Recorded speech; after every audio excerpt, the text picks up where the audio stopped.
For those who don't know me, my name is Katie Kearns. I'm an archaeologist here at UChicago in the Classics Department. And it is my very distinct pleasure to welcome everyone here tonight to Breasted Hall at the Institute for the Study of Ancient Cultures for our national lecture, hosted by the local Chicago Society of the Archaeological Institute of America. Before I make an attempt to introduce our speaker, known probably to many of us here, as he is certainly not a stranger to ISAC, actually, allow me a brief sidetrack to speak a bit on our society and the AIA, as well as first to very warmly thank ISAC for hosting tonight's talk and for helping with all the organizing, especially Matthew Welton. Okay, so the AIA, which is why we're all here, it was founded in 1879. This is a period when archaeology was emerging out of the muck of antiquarianism, right? And at the time, it was focused largely on the study of Greek and Roman material culture, but it has now become the largest institution for the promotion of archaeological inquiry in the world, and for the understanding of material records. It not only helped establish organizations for archaeological work like the Academy in Rome, the School of American Research in Santa Fe, New Mexico. It has also hosted an annual meeting now for over 120 years, the next one being in Philadelphia in January, where professionals and public audiences can come together to share new discoveries and research. The AIA also offers two journals, Archaeology, which presents archaeological research for broad audiences, and the AJA, which is more the venue for professional scholarship. And both of these are really great resources for archaeological excavation opportunities, as well as for understanding the state of the field. You can learn a lot more, and you'll see in these slides I have archaeological.org. You can learn a lot more about what the Institute offers in terms of finding excavations to attending lectures or talks, archaeology fairs. There's an International Day of Archaeology held in October every year where we promote archaeological inquiry. The AIA also organizes tours of significant sites, as well as provides funding and fellowship for students and professionals to do their work, and whether that is signing up for a dig, traveling to museums. The gargantuan task of introducing Eric H. Cline, professor of classics, history, and anthropology at George Washington University in D.C., also the former chair of the Department of Classical and Near Eastern Languages and Civilizations, and also the current director of the Capitol Archaeological Institute there. So I already joked about this with some people. I'm going to date myself now, but I have known Eric for over 20 years because I was a first-year student at GW. I'm not going to tell you when. Let's just call it over 20 years ago. And I showed up at his office right around now, probably October. I had no idea what archaeology was. Sounded cool. And he was the first archaeologist I met. And I genuinely can say I didn't look back. His enthusiasm for the field, the way he teaches archaeology, his absolute passion for sharing archaeological work with students and audiences made it seem like something that I could actually do. So he is an expert in the Bronze Age of the Eastern Mediterranean. Unlike some who focus on particular regions, Eric is particularly interested in the interconnections between cultures and polities and what changed them over time. So he's just at home describing Mycenaean citadels as he is pharaonic inscriptions, Ugaritic texts, Canaanite jars. He was the first one, and here I'm going to start to show just a few other slides that are not AIA related, to show me a map like this, right? So the incredible interconnections happening in the late Bronze Age. This is from like a National Geographic piece on the Uluburun shipwreck. So showing the incredible interactions between contemporaneous states, the materials, the goods, the flows of those mediations of people that moved between them. As many of you know, Eric is also interested in what happens to systems like this, how they dissolve or greatly weaken what would happen to something that an interconnected system like this would break down or collapse at the end of the Late Bronze Age. Very famously, he has pinpointed this to the year 1177, a book which has not only reinvigorated the study and debates and discussions of societal breakdown through the leveraging of new evidence, but has brought those scholarly debates to thousands of new readers across the world. So a book like this has been translated into something like 19 different languages, as well as appeared in various other kinds of versions, especially this graphic history with his co-writer Glynis Fawkes, or illustrator. He is also interested in the practice of archaeology, which I think is really important. So the history of how we as archaeologists come to ask the questions that we do. Work that has appeared, for example, in books like this, Three Stones Make a Wall, very recently Digging Up Armageddon, The Search for the Lost City of Solomon, which charts the discovery and excavations of the city of Megiddo. And I've been told that his most recent project explores the race to translate and interpret a body of text known as the Amarna letters, which are one of the most important archives for understanding that late Bronze Age interconnected system. So keep your eyes out for that book. It's a truly dizzying pace of writing and publishing. And I think it's especially important to recognize the willingness to share this kind of work with broader audiences. In addition to authoring over 20 books and 100 articles, Eric's accolades attest to his oversized commitment to the field and to institutions like the AIA. He is a National Geographic explorer, an NEH Public Scholar, a Getty Scholar, a Fulbright Scholar. He has degrees from Dartmouth, Yale, and the University of Pennsylvania. One of the things that made his classes so fun, and I actually would tell my roommates who were like business majors or pre-med majors to take Eric's classes because they were so interesting, is that he would share his experiences of fieldwork projects. So across the Mediterranean, he has worked in Israel, Jordan, Egypt, Cyprus, Greece, Crete, and the United States. He worked for 10 years at Megiddo, where he served as co-director before retiring from the project in 2014, and another 10 seasons at Tel Kabri, also in Israel, where he currently serves as co-director. So I think a lot of us here, however, might be interested in his most recent book, After 1177 BCE, The Survival of Civilizations, which has just appeared from Princeton University Press. He also told me that this might actually be the second of an unintended trilogy, so there might be a book after 1177, something like that. But before we get into like the messy world of Alexander the Great, I think we can buckle up today for his recounting of Iron Age transformations after 1177. So please join me in welcoming Eric back to Breasted Hall. Thank you, Professor Kearns. One of the nicest introductions that I've ever had, so brought tears to my eyes. And it's wonderful to be here, wonderful to be introduced by you. And it is wonderful to be back here at Breasted Hall. I always get more nervous in this hall than anywhere else in the world.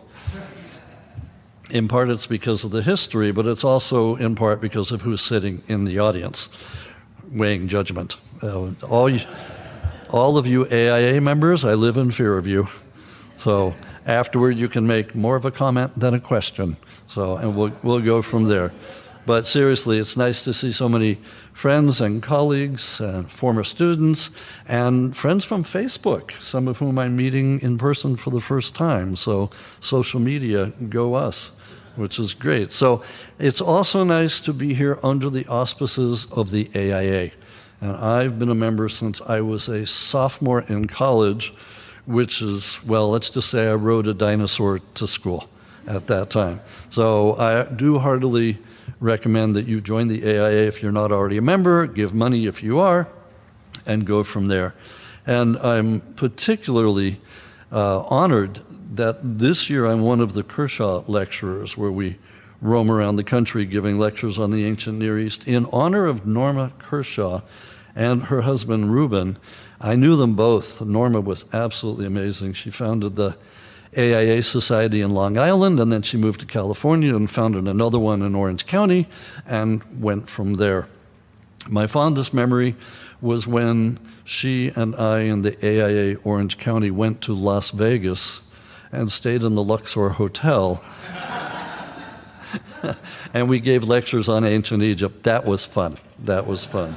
So a triumvirate for me being here in Breasted Hall with the AIA and in honor of Norma. So thank you all for coming, and I hope it's worth your time. So let me get right to it. Tonight we're going to be looking at the sequel after 1177, and you were actually one of the first audiences that I ever talked to about the first one. I think it was in 2015, and I remember I was up on the stage and it was set up so I couldn't see the laptop, which was next to me, and I couldn't see the screen. So throughout the entire lecture, which is up on YouTube, I'm either craning my neck this way to look at the laptop or craning my neck that way to look at that. Anyway, it was something I never forgot. So tonight, tonight I'm positioned a little bit better, which is absolutely wonderful, and it's fun to be back now to give you the sequel. Now, I also need to thank a lot of the people who are in the audience or who couldn't make it, because without the work of a number of the faculty members here, I literally could not have written the sequel. So I've put down in alphabetical order everybody's name who I could remember, whose work I used or cited, and you see some of the books, including on the left, Professor Catherine Kearns. There's one of your books. So anyway, so I extend my heartfelt thanks to you, literally standing on the shoulders of giants in order to do what I did.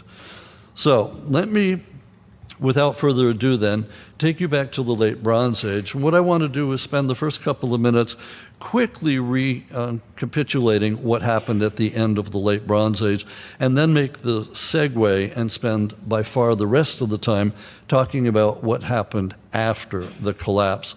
Because I do think that there are possibly some lessons for us today if we're willing to listen. For me, ancient history is neither ancient nor necessarily history, because it's the world of that time. So let me see if I can bring it to life for you, and we'll go from there. And hopefully, if I don't talk too long, there'll be time for questions. This is what, 3 hours long? Is that? Yeah? Okay. No, I'll try and keep to my time limit. So let me start by taking us back to the late Bronze Age, which, as many of you know, is my absolute favorite time period. If I could be reincarnated back then, I would, but I'd be dead within like 24, 36, 48 hours. But it would be a lot of fun. So this is, until you're dead, then not so fun. But G8 of the ancient world. We've got Minoans and Mycenaeans over in the Aegean. We've got the Hittites up in Anatolia, modern-day Turkey. We've got the various Canaanites in what is now the Levant. We've got Egyptians in Egypt, Cypriots in Cyprus, Assyrians, Mesopotamians, and at one point we had Mitanni as well.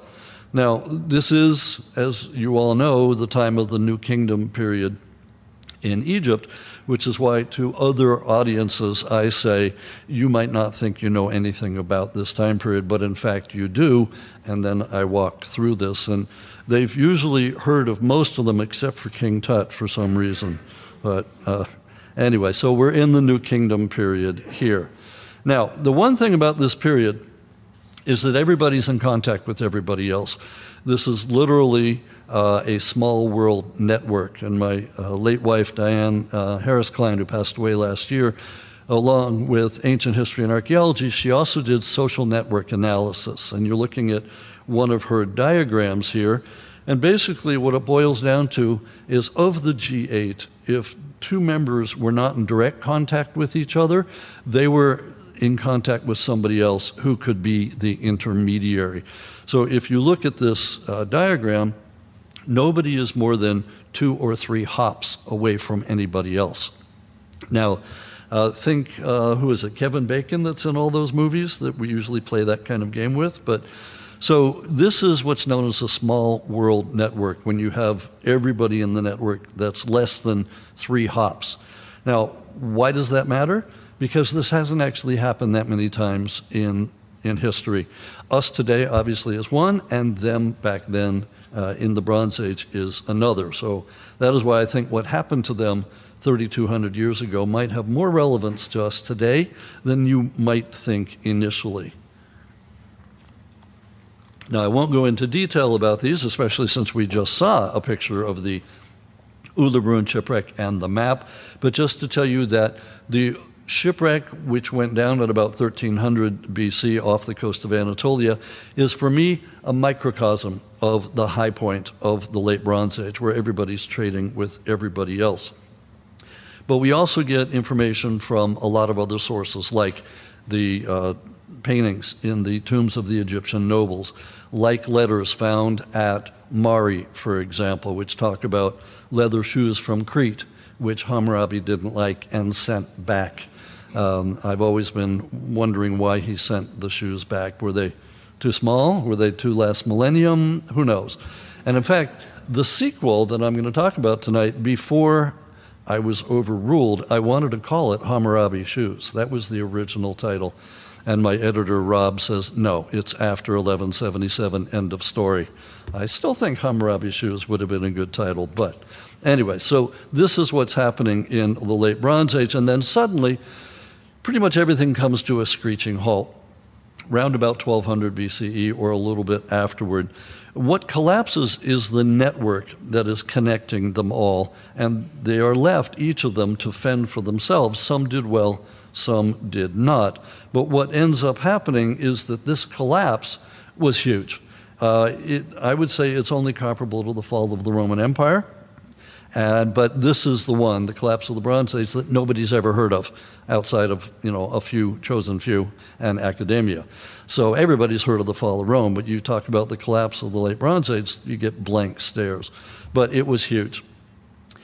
Fall of the late Bronze Age happened about 1,500 years before the collapse of Rome, and it's been another 1,500 years since Rome itself collapsed. So I'm not saying that history repeats, but I am a little bit worried, because it may be time. Oh, all right. So that's where the books came from. The original book in 2014, where Rob asked me to write about the collapse, and I said I didn't want to, that I wanted to write about what collapsed, and so we had a compromise where I began and ended the book with what might have caused the collapse, and in between I got to talk about everything I wanted to do, Mycenaeans, Minoans, Hittites, Canaanites, all that.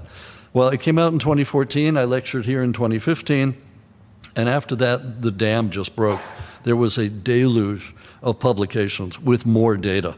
And so the data was everything from pollen analysis to disease to new texts that had been published. And so I asked Rob if I could put out a revised edition, and that came out during the pandemic in 2021. And then just now, this year, with the fabulous Glynis Fawkes, we came out with a graphic version. Absolutely wonderful, 250 pages of full-color comic book like you've never seen before. We even introduced 4 new characters in there. So we're hoping to reach a new market of both younger kids and older who don't like to read but like comic books. So hopefully we'll reach more people, but it's absolutely wonderful. She is so marvelous. And there's an inside joke on every page, especially for the AIA members and the archaeologists here. Look for the inside jokes. They're there. Oh, all right. So what I had concluded in that book, and again, I won't belabor the point, but basically the various suggestions that have been made is the sea peoples, drought, famine, invaders, earthquakes, and I decided, yes, it was all of the above, that it was a perfect storm, that 1 would not have done it, probably 2 would not have done it, but 3 or more at the same time or in close succession, they would have thrown up their hands and basically said, Dayenu, enough, and went down for collapse. And all the data since 2014, to my mind at least, has corroborated this. So I was happy, but we needed a new version. And so I'm just going to have one slide for each of these, and then we will move on to what happened afterward. For instance, with all the new data, and this is a map from 2019 that Kanievsky put out, every one of the little red dots is another scientific expedition that has evidence for a mega drought between 150 and 300 years in this region, from about 1200 BC on down. And it's everywhere. It's in caves, it's at the bottom of lakes, it's in dried up rivers, you name it, all kinds of sources. And it is now stretching from Italy on one side to Iran on the other. So there's no doubt that there was a drought in place there. Similarly, because with the drought often comes famine, and we have now a new letter. The French published more letters from Ugarit in 2016, and then Yori Cohen came out in 2021 in English, and he was the one that alerted me. After our season at Cabri in 2019, we went to dinner. He's like, you need to put out a new version. I'm like, why? He says, because the French published their tablets.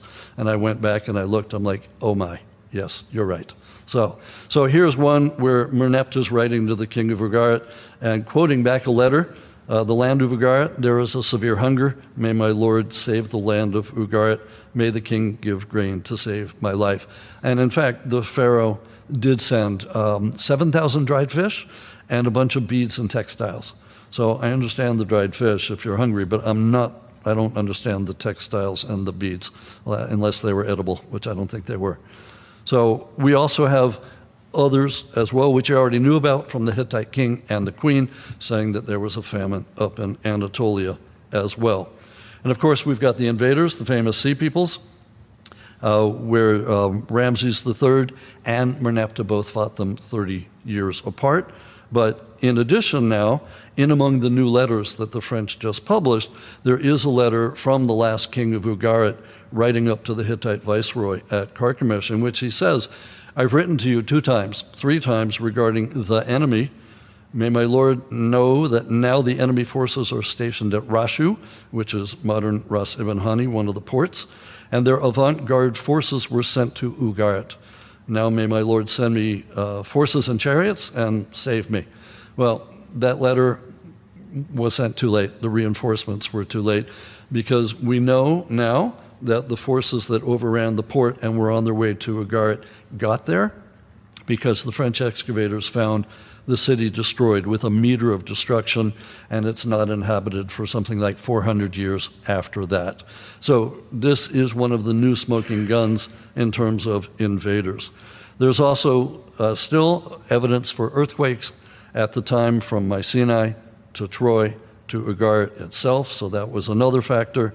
And then disease is like the unnamed fourth horseman of all of this, and we can see here the mummy of Ramses V, who was suffering from smallpox.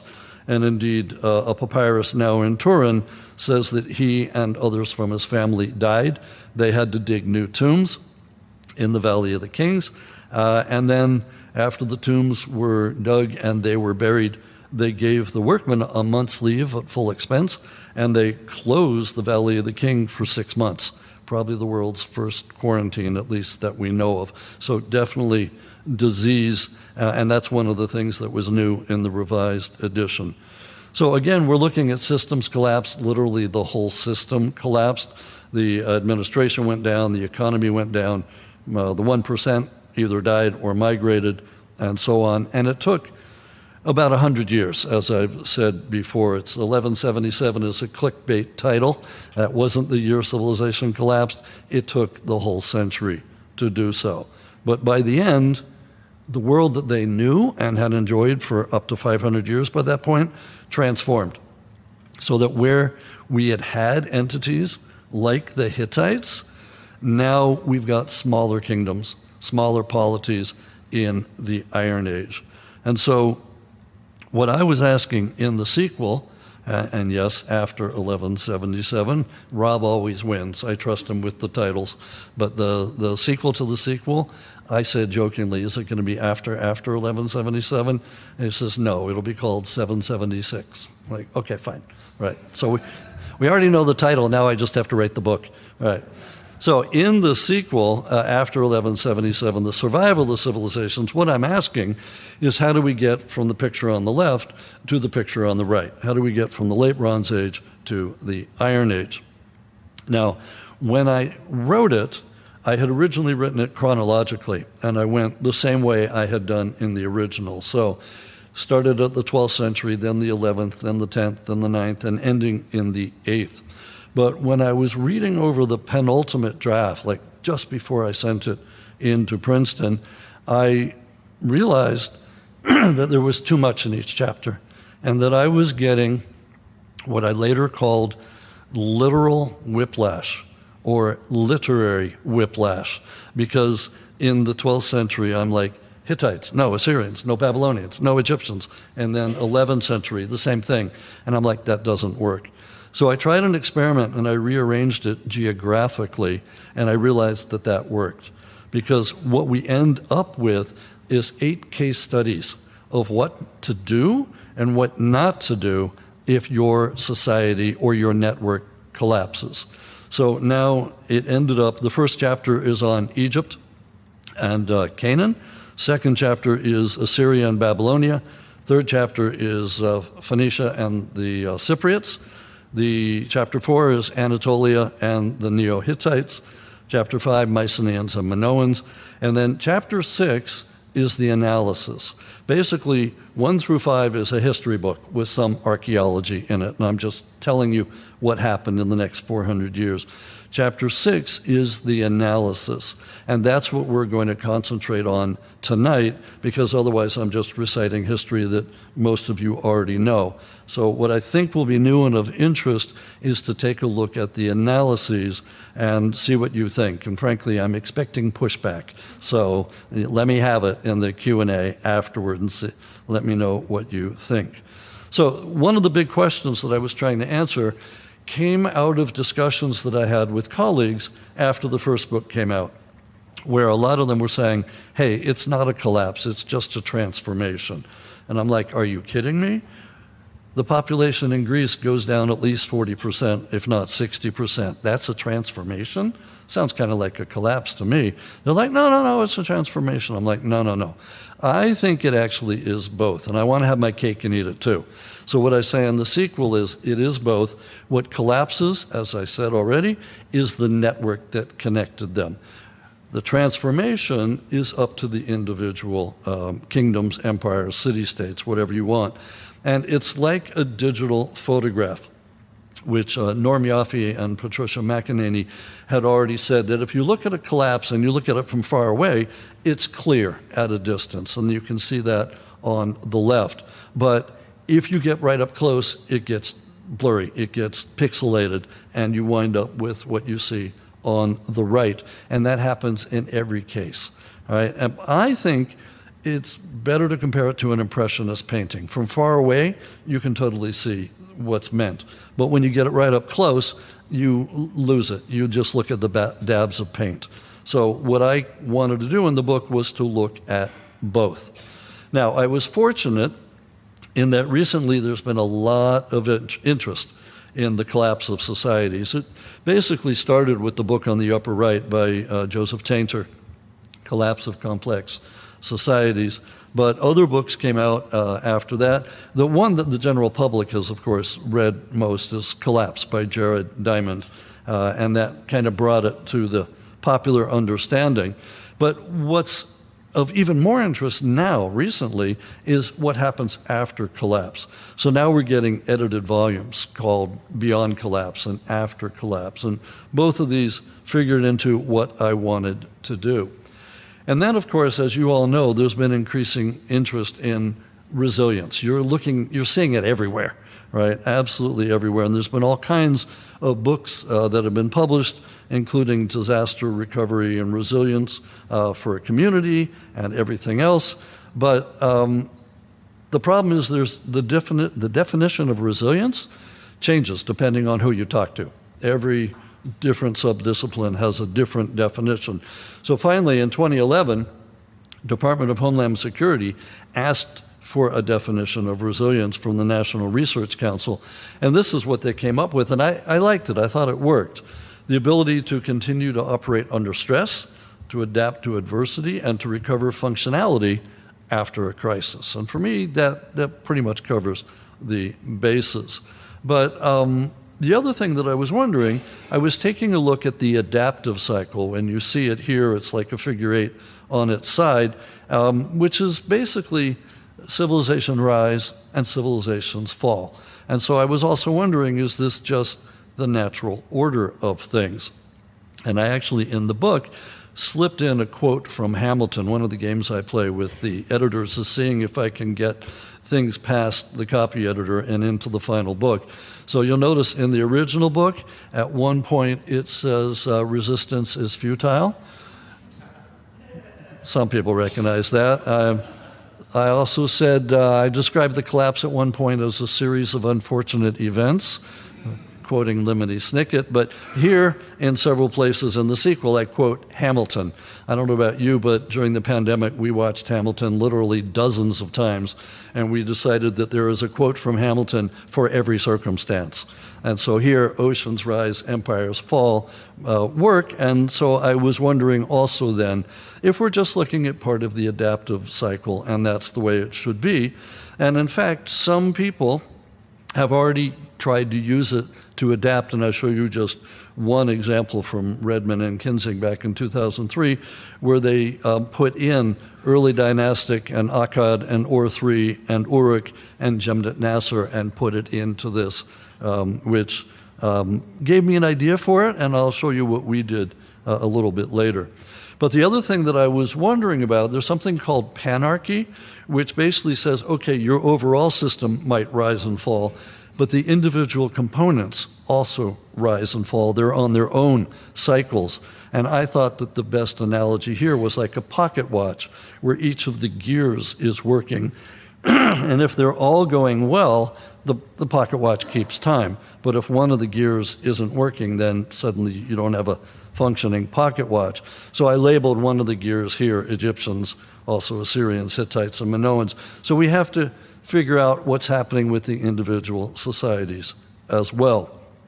And then the other thing that I pulled in, and I was wary of this because this is definitely putting us back on them, which we might not be able to do, but I looked at all the publications by the IPCC, right, the Intergovernmental Panel on Climate Change. They won a Nobel Prize back in 2007. They put out publications virtually every year on climate change. In the year 2012, they put out what for me was a very special publication, excuse me, where they talked about climate change and the risks of extreme events and disasters. And for me, that rang a bell, because looking through it, all their definitions for various things, I'm like, you could be describing the late Bronze Age collapse. So what I did was to take their definitions and go from there. And I would start with the fact that what they define as an extreme impact event is definitely the collapse of the late Bronze Age. If they had discussed it, which they don't, the IPCC almost never discusses archaeology. I've told them they need to, but they haven't yet. But the definition of an extreme impact event, it can be the result of a single extreme event or the persistence of conditions like drought and so on, and localized impacts can cascade. So I thought, okay, that works for me, collapse of the late Bronze Age, extreme impact event. And then that goes straight to the capacity to recover, right? And we're seeing things right now.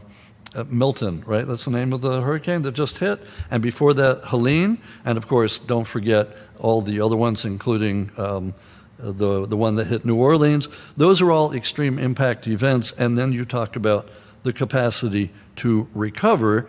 And they would put these into three categories. One is if you're just coping. This is when you're just trying to get through today to tomorrow, right? You're focused on the moment. The next version, though, is you're looking a little bit further out. You are adapting. You are focused a little bit more on the future, a week out, a month out, a year out. But the ultimate is transforming, and that's when you say, you know what, we can't let that happen again, right? We can't let New Orleans flood again. And so you transform, and you go on like that. And so I thought, you know, I bet we could adapt this to the various societies, and so I tried. First, though, I put a table in the book in which I used all the definitions for resiliency and coping and adapting and transforming. And you notice at the very bottom with the asterisks there, I put all my sources, so you can go look them up if you want to. But then what I did was ranked everybody from 1 through 5, with 1 being the best and 5 being the worst. So to my mind, the people that did the best were the Phoenicians and the Cypriots. They were actually more than resilient. They were probably anti-fragile, which I'll explain in just a moment. Second best, the ones that were very resilient, Assyria, Babylonia, the Neo-Hittites, the ones that survive in North Syria and southeastern Anatolia. I guess we could call them the Syro-Hittites, might be better. And the northern Canaanites. Number 3 would be Egypt. Sorry, Egyptologists, you don't get any higher. So I gave a lecture in Prague, and I had an Egyptologist insisting that they were number 1. I'm like, no, you might be number 2. I mean, we try harder was what Avis or Hertz used to say way back when, but I think Egypt is 3. Mycenaeans and Minoans get 4, and then down in the very lowest, I would put the Hittites and the southern Canaanites. So let me walk through these again very briefly and show you why I think each of them belong, and then go from there. So first, anti-fragile. This is a term that I've borrowed from Nassim Nicholas Taleb, whose book is called Anti-Fragile, Things That Gain from Disorder. And basically, it's if you take advantage and you thrive of chaos, right? You are innovative, you are inventive, and you flourish in chaotic conditions. And I think that Phoenicia in particular fits that bill.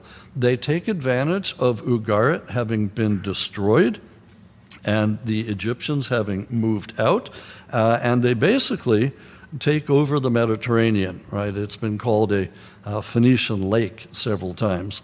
And so we're all familiar with the Phoenician alphabet that was spread over to Greece and became the Greek alphabet, and then went over to Italy, became the Latin alphabet, which we're still using today to write English and French and Spanish and Italian and German and all of that. Of course, the Phoenicians do not invent the alphabet, but they do standardize it. And same thing with purple dye. They don't invent purple dye, but they standardize it. And we see then Phoenicians moving out into the Mediterranean. And in fact, with the excavations that's been done now in various sites, we actually know a number of the kings, of Byblos, for example, of Tyre, and so on. And we know when they ruled, we know a fair amount about them. Now, same thing I would say for Cyprus. A little bit harder to determine there because we don't have as much writing as we do for the Phoenicians and such. But I think that the Cypriots are also anti-fragile and are taking advantage of the moment. In fact, they show innovation and inventiveness at this time. So I do think they were extremely resilient, and I think it was because of the metalsmiths. Because what we get on Cyprus, which had been the source of all of the copper, or most of the copper in the late Bronze Age, and continues to be, they make the swing, they make the shift to iron. And it has been suggested that they had come across how to make iron while doing the copper, doing the bronze in the late Bronze Age. And indeed, we see this with various artifacts, both in Greece, for example, and in southern Canaan, because what the Cypriots are making, at least at first, are bimetallic weapons and tools. And I know this is a terrible picture, but it is from Perati on mainland Greece. The blade is made of iron, but the rivets in the handle are made of bronze, so it's bimetallic. And they are shipping these, as I say, both east and west, both to Greece and southern Canaan. And it looks like they were wonderful because they told everybody how to make them at the same time, right? Oh, you like this? Here's how you make it. And so they exported the technology along with the actual objects. And of course, iron ore is found in virtually all the countries, and once you know how to make it, you're off and running. And so we see then afterward, country after country after country learning how to smelt iron and shifting to some degree away. It never totally replaces bronze. Bronze does continue, but iron becomes the predominant metal for both weapons and tools. So I give credit, shall we say, to the Cypriots, and in fact at a lot of the sites in the Aegean, for example, where you find Cypriot pottery and artifacts, you also find Phoenician as well. Not quite sure if they're hand in hand or if they're competitors, but the two of them are out there sailing the seas. And so this is, I think, where the adaptive cycle works, because the alpha phase, which you can see in the upper left, is the phase of reorganization after the omega phase, which is down on the lower right, which is the release. So think of the late Bronze Age collapse as the lower right, and then the Iron Age recovery in the upper left. And that alpha phase is defined not only as a phase of reorganization, but also a period when there is innovation and new opportunities are possible. So I think that's what is going on, at least with the Phoenicians and the Cypriots. With the others, and again, I won't go into detail. You can buy the book and read it if you want to, or not, but I'm happy to sign it if you do. Assyria and Babylonia, for me, fall into the second category. So do the Neo-Hittites and the northern Canaanites. They all adapted. They're not necessarily anti-fragile, but they deal pretty well with it. And I actually broke it down by centuries to show you not one blanket picture, but what happened in the 12th, 11th, 10th, 9th century. And these tables are a holdover from when I had the chapters written chronologically. And then I know you're not supposed to do graphs like that down bottom, but it does give you an idea where they did go down and then came back up. Because even they, Assyrians, were affected by the drought a little bit later than everybody else, but at one point the texts talk about cannibalism. So that was how bad the droughts got. But then they managed to come back up, and of course, by the time we're in the 8th century, the Neo-Assyrians are basically in control of most of the ancient Near East. And again, we have a plethora of data. We know all the names of the kings for both Assyrians and Babylonians. We've got tons and tons of inscriptions. I don't have to tell the professors here in the audience all about this. But the one thing I would say is we have to be a bit careful whether we take these at face value or not, because there may well be some hyperbole in it. So here is a slide from Band 3 of the Balawat Gate showing Shalmaneser III probably at Tyre. But we've also got things like the Black Obelisk, also of Shalmaneser, which is now in the British Museum. And on here, for example, he talks about the Battle of Karkar in 853, and he says, "I felled with the sword 14,000 troops. Their fighting men, I rained down upon them destruction. I filled the plain with their spread out corpses. There were so many dead that I dammed up the Orontes River." I think that might be a bit hyperbolic, but then again, I wasn't there, so who knows. But I would say we might want to take some of it with a grain of salt. Nevertheless, the people that they had been trading with in the Bronze Age, they are now simply taking what they want, either by conquering or by tribute or something. Sorry.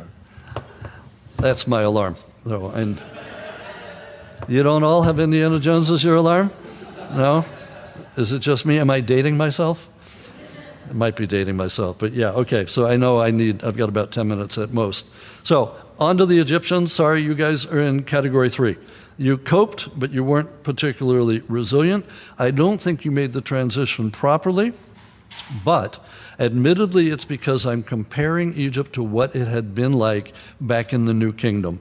And I have already been told that might be an unfair comparison, that maybe I need to think about Egypt on its own and not look back to the late Bronze Age. But I'm telling you, we're into the third intermediate period at this point in Egypt, which is a period of anarchy. And anytime you've got 2, 3, and sometimes even 4 people all claiming that they're kings of Egypt, ruling in different parts of Egypt at the same time, to me, that's not real good. But again, it's a comparison to the New Kingdom. And it's not to say that this was a terrible period. I mean, you've got people like the famous Silver Pharaoh, who, if he had been found any time other than 1939 and the outbreak of World War II, might be almost as famous as King Tut. And you've also got people like Sheshonq campaigning up in Canaan, including at Megiddo, but they withdraw from the international stage. There are some periods, some flashes where they might have gotten back, where they're like using copper from the Sinai, but for the most part, Egypt is not what it was like. But it also doesn't go away. So I was fairly comfortable walking a middle line and putting them in the third category. So, and to the guy in Prague that wanted it to be number 1, I said, you're lucky they're not in 4 or 5. So be happy with 3. All right. So in category 4, the Mycenaeans and Minoans, they were not resilient. They didn't disappear altogether, but after about 1050 BC, nobody called themselves a Mycenaean or a Minoan. There were a lot of survivors in Greece. Like we said, it used to be thought that up to 90% of the people in Greece had died or migrated. Now we've ratcheted it back to 40 to 60%, but still, they didn't do so well. And one of the things that I open with in the new book is the Dorian invasion. I take issue with that because that's all over the internet, and you see people saying, oh, the Dorians came in with the iron swords and all of that. And I'm like, no, there's no evidence at all for the Dorian invasion. None. Zip. Nada. Nothing. Forget about it. There's no material trace of them. Now, absence of evidence is not evidence of absence, I know, but this has been called the Dorian mirage. It's been called an invasion without invaders, and most of the academics have pulled back and said, let's talk about it as a migration at most, not an invasion. And I'm okay with it as a migration. The problem is out on the internet and in most of the textbooks, it still has things on the Dorian invasion. So I opened the sequel with that. I describe how they come in wielding weapons of iron, and then I say, but it probably never happened. And we go from there. So the one thing that does happen, though, is people do survive. I call this a permeable membrane between the Bronze and Iron Ages on mainland Greece and Crete. Some things do get through. I mean, the names of the gods and goddesses, obviously Zeus and Hera and Poseidon and all that, are already known back in the Bronze Age, and they continue in the Iron Age and on down. But other things like Wanax, the king in late Bronze Age Greece, Wanax disappears. And instead, Basileus, which had been a more minor administrator, now in the Iron Age becomes king. And so we do away with Wanax, and we've got Basileus. So some things make it through, but not everything. But the society as a whole goes away. As I say, nobody calls themselves Minoans or Mycenaeans after that. Again, that's not to say that it was totally run into the ground. We're now getting new data, for example, at Knossos, showing that the city in the early Iron Age was much bigger than we thought. And so Sarah Wallace has actually said on Crete it was a positive collapse. I've always kind of wondered, how do you have a positive collapse? But I suppose it's better than a negative collapse. At any rate, there are survivors, and they rekindle everything, and they keep going, but they're not Minoans and Mycenaeans. So I tried doing the same thing that they had done with Mesopotamia, and I asked Glynis, who did all the comics for the graphic version, if we could put late Bronze Age and Iron Age into the adaptive cycle, and it came out looking like this, which I think is a pretty accurate description of how it goes. And I asked her then to even continue it and put in archaic and classical Greece. And I do think you kind of go around and around, but this may be pushing the evidence just a bit. But I thought it was worth an experiment. And then last but not least, in the bottom category, Hittites. They don't really cope. Do not be a Hittite. They basically, their society goes away, everything goes away, except for the Neo-Hittites. They're cool, they're fine. But the Hittites flatline, basically. They are essentially taken over by others, the Phrygians and Urartians and such. We know new data about the drought towards the end. And we also know that there are problems, right? The Hittite royal family, Hattusas was already abandoned by most people when it was finally destroyed. And so they were kind of on their way out anyway. I think they were more vulnerable than they might have expected. So the Hittites, I think, don't do well, and they get overtaken.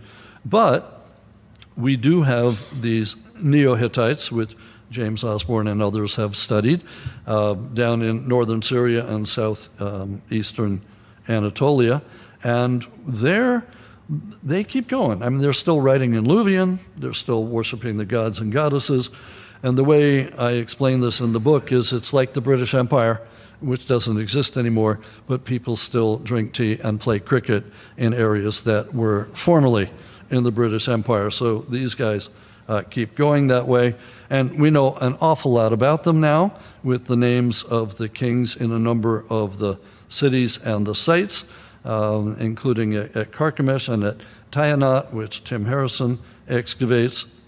And your very own James Osborne made the top 10 at one point and published this absolutely wonderful book, which I urge you all to go buy and to read. So the Neo-Hittites, they did well. The actual Hittites, not so well. And we wind up with the later guys. And I had to show you, I love that statue. Did he think this was a good portrait? Right? Yes, that's it. Perfect. Right. So anyway. Okay, and then the southern Canaanites, I have a big question, a big problem with that is what happened to them? Because down in the southern Levant, where we had Canaan before with Megiddo and Hatzor and Lachish and all of that, now we have new kingdoms, the northern kingdom of Israel, the southern kingdom of Judah, Ammon, Moab, Edom, Aram, and so on. And how do you get from one to the other? So this is where new studies like by Erez ben Yosef and Tom Levy come in, where they're arguing that the Edomite tribesmen had been nomadic, and that when the Egyptians pulled out by 1140, they settled down and took over the copper, and so from nomad to state, they're arguing, and now they have expanded that and said the same may be true for the early Israelites or Hebrews. And that's my other question is, when did the Israelites get there? Is the Exodus happening at this time and they show up as a new group? Or if the Exodus did take place, was it earlier and they've already been there? Or forget the Exodus for the moment, are they already there? I mean, is Finkelstein right that they were up in the highlands and came down during the collapse? I mean, what's going on? I left them out of my table because I'm looking at them as a new group that comes in. But if they're already there, then, do they transform or not? And what about the southern Canaanites? They're gone. Nobody talks about Canaanites after this period. They're always talking about Israelites and Judahites and Ammonites and Edomites, but, where are the Canaanites? And if you look, of course, we've got two different stories in the book of Judges and book of Joshua. Is it a genocide or is it assimilation? Either way, the Canaanites go away. So I've got the southern Canaanites in my lowest bracket. But as I do say, in a footnote, I'm willing to actually put them as high as category number 2, if you think they transformed and were resilient. So I'm willing to discuss the southern Canaanites, and we'll see what happens. But in the meantime, studies by Daphne Langut and her colleagues have shown that in the middle of that long drought, the 150 to 300 years, that there was a period when things got a little bit better. and the rain came back, and they could grow things like olives, and she thinks that's when like the northern kingdom of Israel and the southern kingdom of Judah were able to come into existence. So weather is both bad and good at this time, and we actually see the same thing up in Assyria where the weather pattern changes, and I think that aids the Neo-Assyrians. So the Canaanites go up and down and up and down. All right, so overall, to wrap up in just a minute or two, I think it's pretty clear the aftermath was varied. It was more nuanced than I gave it credit for in the first book, and so I kind of changed my tune slightly in the sequel, because some regrouped and transformed and did well, like the Cypriots and the Phoenicians, and less so, but still well, the Assyrians and Babylonians. Egyptians simply coped. Mycenaeans, Minoans, Hittites, southern Canaanites did more poorly than each of them. And then we see new entities. It's definitely a new world in the Iron Age. By the time we get to the 8th century, which is when the network is reformed. By the time we get to the early 8th century, everybody is up and running and is happily trading with each other, maybe to a lesser extent than before, but it's all back in place by the early 8th century. So why the difference? I think there we need to go into the whole concept of vulnerability and fragility, and why some were able to survive and others didn't. But that is a whole nother lecture. So we won't even go there as to why some were more vulnerable or others. But people are discussing this. So what I ended up with, I thought people also wanted a takeaway. And so I created a table of what I think is common sense things that one can learn from the late Bronze Age collapse and after. And I think if you look at this, you will agree they're very much common sense, right? Have multiple contingency plans in place. Plan A, Plan B, C, D, E, and F. Be resilient enough to withstand whatever blows come. Be self-sufficient if you can, but call on friends if you need to.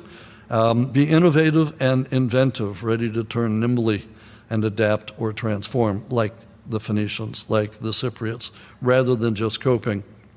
And then I think especially in light of the hurricanes the last 2 weeks, prepare for extreme weather conditions, because if they come, you'll be ready, and if they don't come, it won't matter, right? And people have been warning about these hurricanes for years, but not everybody was listening.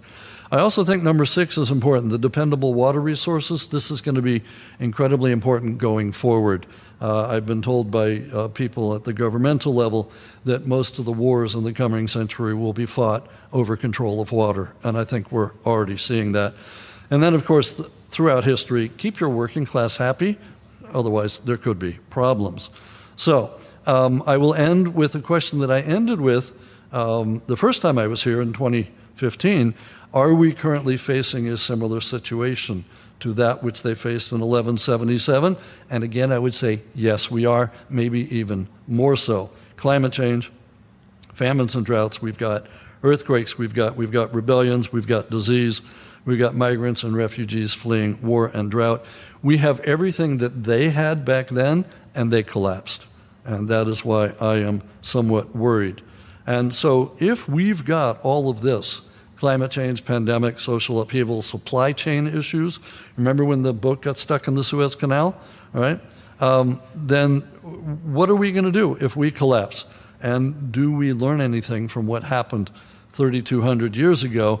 And I actually, at the end of the book, I break, I think it's called the fourth wall, and I turn to the reader and I say, are we going to turn out to be Phoenicians, or are we going to be Mycenaeans?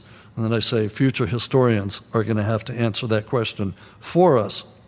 But I would remind you, John Wooden, who some of you know, he was the coach of the UCLA Bruins basketball team, and I actually got to see him his last 2 seasons as a coach when I was 10 or 11 years old. He used to say, by failing to prepare, you're preparing to fail. And I think that's true. Apparently some guy named Benjamin Franklin also said it, but I didn't know him, but John Wooden, yes. And I will simply also remind you that Mark Twain said history might not repeat, but it does rhyme. And I do think that we are in the middle of a rime right now. So I'm a little pessimistic and a little worried. But with that, I thank you for your attention and welcome your questions.